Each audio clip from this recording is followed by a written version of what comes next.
मराठ्यांच्या आरक्षणाचा अध्यादेश निघेपर्यंत माघार नाही। तात्काळ सगळे सोयऱ्यांना सामावून घेण्याचा अध्यादेश काढावा, अन्यथा उद्या सकाळी 12 वाजता मुंबईकडे कूच, जरांगेंचा इशारा। सरकारच्या शिष्टमंडळासोबत जरांगेंची सकारात्मक चर्चा। मराठ्यांना 100% आरक्षण मिळेपर्यंत मोफत शिक्षण द्या आणि शासकीय भरती थांबवा, जरांगेंची मागणी। अमित शाह 2 दिवस नाशिक दौऱ्यावर, उद्या नाशिकमध्ये होणाऱ्या सहकार परिषदेला राहणार उपस्थित। बिहारमध्ये मोठा राजकीय भूकंप येण्याची चिन्ह, नितीश कुमार इंडिया आघाडीचा हात सोडून भाजपला साथ देण्याची चर्चा। नितीश आणि भाजप एकत्र सत्ता स्थापन करण्याची शक्यता।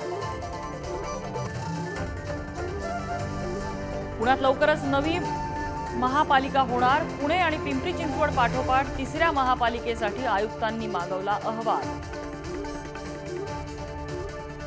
चंद्रपुरात ठाकरेंच्या युवासेना शहर प्रमुखाची निर्घृण हत्या। युवासेना शहर प्रमुख शिवा वझरकरच्या हत्येनं खळबळ, संशयित आरोपीच्या वाहनांची तोडफोड।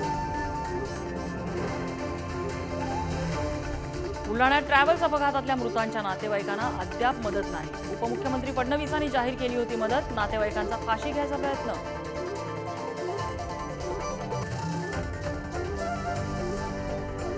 आज 75वा प्रजासत्ताक दिन। दिल्लीतील राजपथावर राष्ट्रपती द्रौपदी मुर्मूंच्या हस्ते ध्वजारोहण।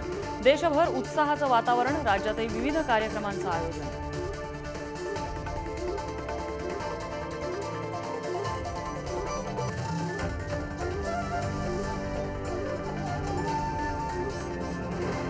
Thank you.